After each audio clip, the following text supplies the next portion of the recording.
Hey guys, today I'm going to talk about a very common shading issue that really bothers me when I'm doing my models, and it might bother you too, which is, as you can see on the screen here, it's where we get these like little loops of shading going along model, mainly because whatever we're using is too low poly that it is trying to make up the information of making a circle on our high poly. But then, obviously, on the side, then we get this kind of wave going on. A wave. What do you want to call it? I don't know what the proper term for it is. Webbing. We'll call it webbing or something. I don't know. Going along, which is really frustrating when you have like model, for example. Look at all these dark spots. They're very ugly. Say we added a color to this sort of roughness. So when we're running light across it, we're getting this look. Yeah, it looks okay from the top, but if your light in your scene was hitting it, or your game or whatever, and then this just looks foul. So yeah, I'm going to be talking about how we can fix that. It doesn't always work, but this is one way of fixing it, and I'm going to talk about it now. One way to do it is obviously manual labor and doing it in Photoshop and tidying up these segments in there, but there is a way of doing it within using like a mid poly kind of mesh.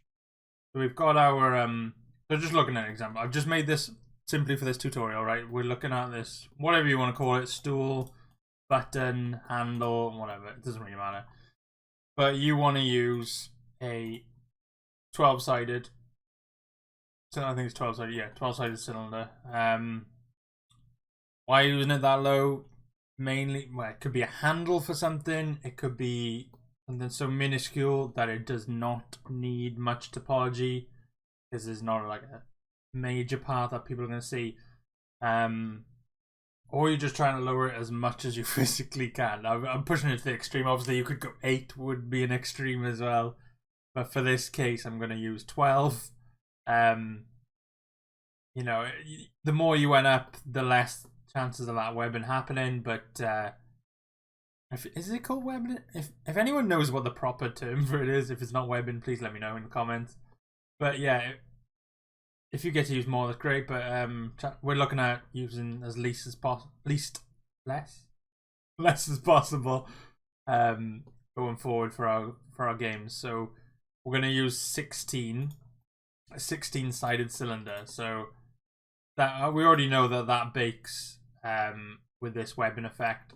So we need to kind of basically increase the amount of faces in our cylinder, so we can get rid of that webbing effect and then re-import the original low poly, which is this one, back into the game. Back into your bake, and you should end up with this kind of look to it, which is all nice, and which we'll show you in a bit now. First things first, we need to obviously you've already unwrapped this. It's done very quickly, but your unwrap's all finished, it's all perfect, seams are everywhere where they need to be, and it's all as you want it, right? Just the bake didn't quite hit the mark with your shading. So what you do is we're going to duplicate. Let me turn on okay, a second.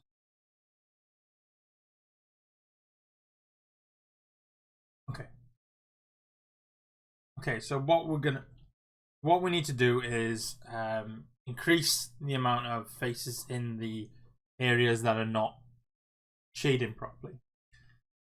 So what we need to start by doing is Shift D to copy it. So this is an exact copy of what our original mesh is. We're not touching the UVs whatsoever. We're not creating new geometry. Well, we are technically, but it's going to be exactly the same place as the UVs. So we're gonna alt click on these two segments, and we're gonna subdivide them, and we're gonna say like 4. I think that'll probably be enough going forward. we're going to, you want to select these ones and press Control T to triangulate them so it all flows nicely. Then we're gonna again select these two edges and we're gonna right click and we're gonna go to Loop Tools and we're gonna click Circle, which as you can see it's made a perfect circle. If you don't have the Loop Tools add-on, just go Edit, Preferences, Add-ons, Loop Tools, and just turn that on. So now we have this perfect circle, but it is using the UV layout that we originally had, this 12-sided hexagon, not hexagon, decagon, whatever the hell you want to call it, I don't care. 12-sided cylinder. Decagon? I don't know. Decagon? Anyway, yeah, so we have this. So this is technically our mid-poly version of this, which is obviously to bake this. So what you want to do, it doesn't really matter for this simple of a shape, but if we grab this one, the original for example, if we move it across,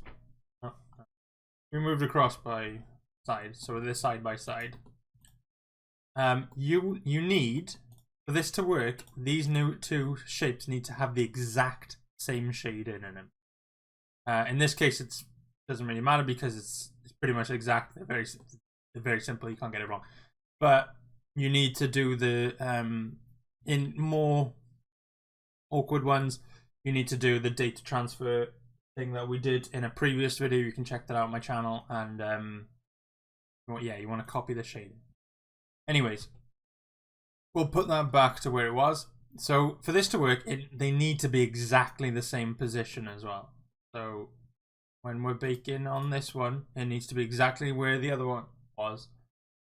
Chances are, if you've just, as I said, if you've just duplicated it and just edited it, it's probably in the same location. Right, so we're gonna export this one now. We'll export it, and so this before, but we'll just call it mid-poly, and yeah, we'll export it. So just got MP. So we go back into our Substance Painter file. So this was our original low poly bake. What it looked like. I got rid of that. Never mind. Give me a second, guys. Let's just add a blue material on with roughness. This webbing going on. Right. So this is our original low poly 12-sided mesh. We want to go into bake, and we want to. No, we don't want. Well, we technically. What we want to do first is go into project configuration, select, and we're going to choose our mid poly. And okay, this is our mid poly, and we need to rebake this. So have the same settings you had before, whatever you use, and we'll bake. It shouldn't take too long because it is just a simple object.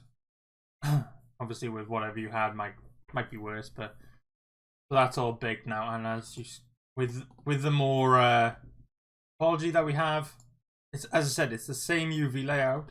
However, this shading is so much nicer, as you can see. Perfect.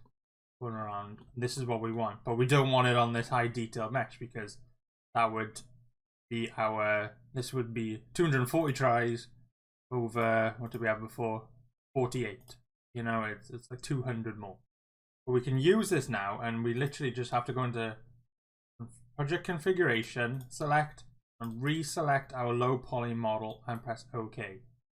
And that is it. It is now our low poly mesh has this perfect shading and got rid of all of the webbing. Maybe not all of it, but most of it, but for it to be noticeable. And it is nice now going forward. So we now have low poly model with much better shading going on, fixing this webbing issue.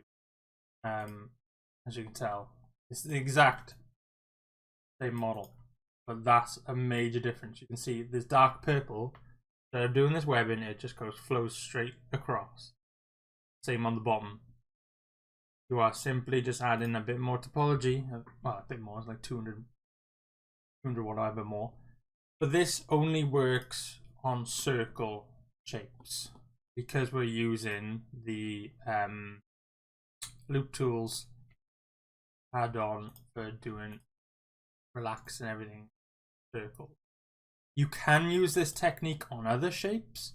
Say a handle, for instance. You've got like probably like 8 sides for a handle, and then you actually need more detail.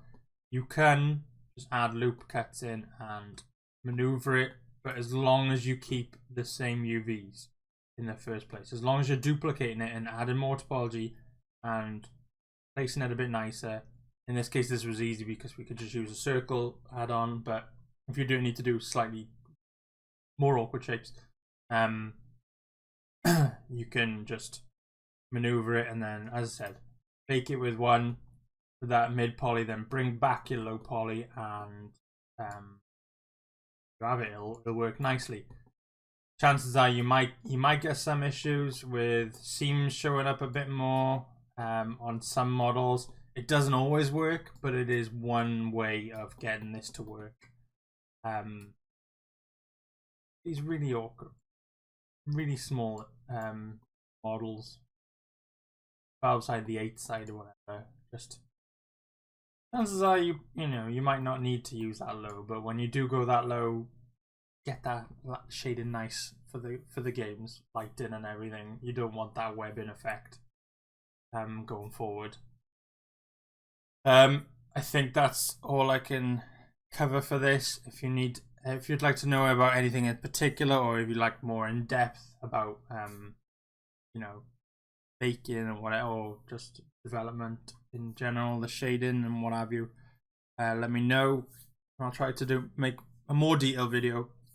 I'm just trying to do quick ones that can help you guys as best as I can. Obviously, as always, remind myself how the hell I did these things going forward. Thanks, guys. Again, if you like it, please subscribe to the channel, and I'll catch you in the next video. Bye now.